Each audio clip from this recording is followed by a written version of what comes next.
오늘도 말씀 주십사고 기도하겠습니다. 창세기 22장 20절부터 23장 20절을 가지고 말씀드리겠습니다. 창세기 22장 20절부터 24절에 아브라함의 동생 나홀의 자손에 대해서 말합니다. 리브가는 아브라함의 동생 나홀의 막내 아들 부두엘의 딸입니다. 리브가는 아브라함의 손녀뻘이 됩니다. 이삭을 늦게 낳았기 때문에 이렇게 되었습니다. 이삭이 리브가와 혼인하게 됩니다. 그래서 미리 리브가에 대해서 언급해 두고 있습니다. 사라의 죽음에 대해서 말합니다. 창세기 23장 1절과 2절에 사라는 127세를 살다가 헤브론에서 죽었습니다. 2절에 아브라함이 가서 사라를 생각하면서 곡을 하며 울었다고 했습니다. 사라는 아브라함의 동생이기도 합니다. 사라의 수명이 아브라함보다 짧습니다. 사라의 묘지틀을 구입합니다. 3절과 4절에 아브라함은 햇사람에게 무덤으로 쓸 땅을 팔라고 했습니다. 아브라함은 햇사람들에게 4절에 나는 여러분 가운데서 나그네로 떠돌이로 살고 있습니다 라고 했습니다.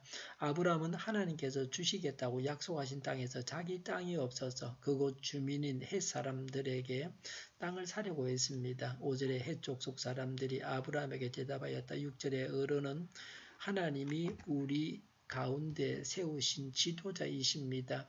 우리의 묘지에서 가장 좋은 곳을 골라서 고인을 모시기 바랍니다. 어른께서 고인의 묘지로 쓰시겠다고 하면 우리 가운데서 그것이 자기의 묘자리라고 해서 거절할 사람은 없습니다 라고 했습니다. 이 구절을 보면은 아브라함은 햇사람들로부터 귀인 대접을 받고 있습니다.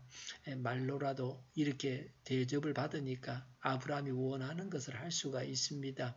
신자들은 다른 불신자들로부터 존경을 받고 칭찬을 받아야 합니다. 악한 행동을 하고 손가락질 당하고 업신여김을 당하지 않도록 처신을 잘해야 합니다. 7절에 아브라함이 일어나서 그 땅 사람들 곧 헷 사람들에게 큰절을 하고 그랬습니다. 8절과 9절에 아브라함은 소알의 아들 에브론의 밭에 있는 막벨라 굴을 사겠다고 했습니다. 아브라함이나 그곳 사람들이 서로 예의를 다 하고 있습니다. 11절에 제가 그 밭을 드리겠습니다. 거기에 있는 굴도 드리겠습니다. 나의 백성이 보는 앞에서 제가 그것을 드리겠습니다. 거기에다가 돌아가신 부인을 안장하시기 바랍니다. 13절에 아브라함은 밭값을 지불해야 사라를 거기에 묻을 수 있다고 했습니다. 에브론은 15절에 그 땅 값을 친다면 은 400세겔은 됩니다. 그러나 어른과 저 사이에 무슨 거래를 하겠습니까? 거기에다가 그냥 돌아가신 부인을 안장하시기 바랍니다. 라고 했습니다. 이런 대화는 동양 사람들의 거래 방식입니다. 그냥 준다고 하면서 금액을 요구하는 것입니다. 바가지 씌우는 것입니다. 동양 사람들이 체면을 중시합니다. 그래서 속마음과는 전혀 다르게 말하고 있습니다. 돈을 지불하지 아니하면 언제 이장하라고 말할지 모릅니다. 사람이 하는 말의 뜻을 제대로 파악해야 합니다. 오해하면 안 됩니다. 이 사람들은 겉으로만 아브라함을 존중한다고 했지 아브라함을 나그네로 보고 바가지를 씌웠습니다. 아브라함은 뜨돌이의 서름을 여기서 겪고 있습니다. 우리 사이에서도 친밀하지 않은 사람들에게 이렇게 불친절합니다. 절친한 사이에서는 실비로 아주 싼 가격이 거래가 되는 것입니다. 사람들의 문화와 언어를 제대로 파악해야 합니다. 은 400세겔은 그 땅에 비하면 굉장히 거품이 많이 들어간 것입니다. 정상 가격보다 훨씬 더 불렀습니다. 아브라함이 사라와 자신들의 묘지로 사용할 땅을 미리부터 마련하기 위해서 노력했다고 할 것 같으면 좀 더 싸게 구입할 수 있었을 것입니다. 대상 부지를 여러 개 선정해서 가격을 알아보고 그 중에서 하나를 선택하는 것입니다. 당장 필요해서 살려고 하면 비싸게 팔게 마련입니다. 우리나라 사람들은 미리 장지 틀을 사두고 준비합니다. 지혜로운 것입니다. 어차피 사람이 죽을 것이니까.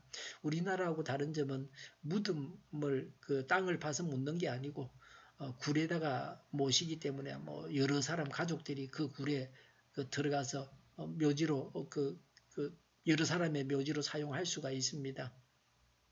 16절에 아브라함은 에브론의 말을 따라서 햇사람들이 듣는 데서 에브론이 밝힌 밥값으로 상인들 사이에서 통용되는 무게로 은 400세겔을 달아서 에브론에게 주었다고 했습니다. 아브라함은 흥정하지 않았습니다. 깎지 않았습니다. 그 사람이 부른 대로 지불했습니다. 사랑하는 아내를 묻어야 하는 땅입니다. 그래서 그냥 주었습니다. 아브라함은 하나님께서 주시겠다고 약속하신 땅에 전혀 땅을 가지고 있지 않다가 사라를 묻을 땅을 비싸게 주고 샀습니다. 하나님을 믿는 믿음 때문에 약속의 땅에 사라를 묻어야 했고 경제적으로 손해를 보았습니다. 믿음을 유지하기 위한 비용이었습니다. 아브라함은 하나님 왜 땅 좀 주시지 않습니까? 라고 불평하거나 불만이 전혀 없습니다. 보통 사람들 같았으면 하나님이 이러실 수 없다고 했을 것입니다. 갈대아 우르에서 내 땅을 가지고 잘 살고 있었는데 공년이 멀리까지 오게 하고서 무덤 쓸 땅도 주시지 않는다고 불평하지 않았습니다. 아브라함은 돈에 연연하지 않았습니다. 가감하게 거금을 지불했습니다. 지불할 만한 돈도 있고 또 가감하게 돈을 지불했습니다. 돈을 쓸 때에는 가감하게 쓸 줄도 알아야 됩니다. 17절에 그래서 마물의 근처 막벨라에 있는 에브론의 밭, 그 밭과 그 안에 있는 굴 그리고 그 밭 경계 안에 있는 모든 나무가 18절에 마을 법정에 있는 모든 햇사람이 보는 앞에서 아브라함의 것이 되었다. 19절에 아브라함은 아내 사라를 헤브론 막벨라 굴에 안장했습니다. 20절에 햇사람들은 그 밭과 거기에 있는 굴 묘지를 아브라함의 소유로 넘겨주었다고 했습니다. 비로소 아브라함 소유의 작은 땅을 약속의 땅에서 가지게 되었습니다. 하나님께서 가나안 땅을 주신다는 약속을 믿고 아내를 그 땅에 묻었습니다. 아브라함은 하나님을 믿는 믿음으로 행했습니다. 오늘도 모든 일에 믿음으로 행하시기를 바랍니다. 기도하겠습니다. 오늘도 모든 일에 믿음으로 행하게 하옵소서. 우리 동일교회가 만군은집하게 하여 주시옵소서. 예수 이름을 명하노니 모든 병만은 물러가고 몸의 모든 부분들은 온전하게 될지어다. 신유의 기적을 베푸셔서 저희의 질병을 고쳐주시옵소서. 저희와 교회와 이 나라의 민족을 불쌍히 여겨주시옵소서. 독재 정권이 무너지고 평화 통일을 이루고 번영의 길로 나아가게 하여 주시옵소서.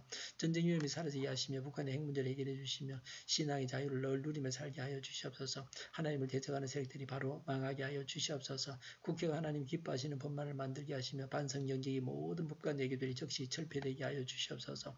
대통령이 통치를 잘하게 하시며 지진이 일어나지 않게 하시며 출산율이 올라가게 하시며 에너지 정책 그리고 재활용 정책을 제대로 수립하게 해서 집행하게 하여 주시옵소서. 늘 맑은 공기를 마실 수 있게 하여 주시옵소서. 오늘도 성령님을 따라서 차고 넘치는 삶, 복된 삶을 살게 하여 주시옵소서. 감사와 찬양을 주님께 돌려드리며 예수님의 이름으로 기도하옵나이다. 아멘.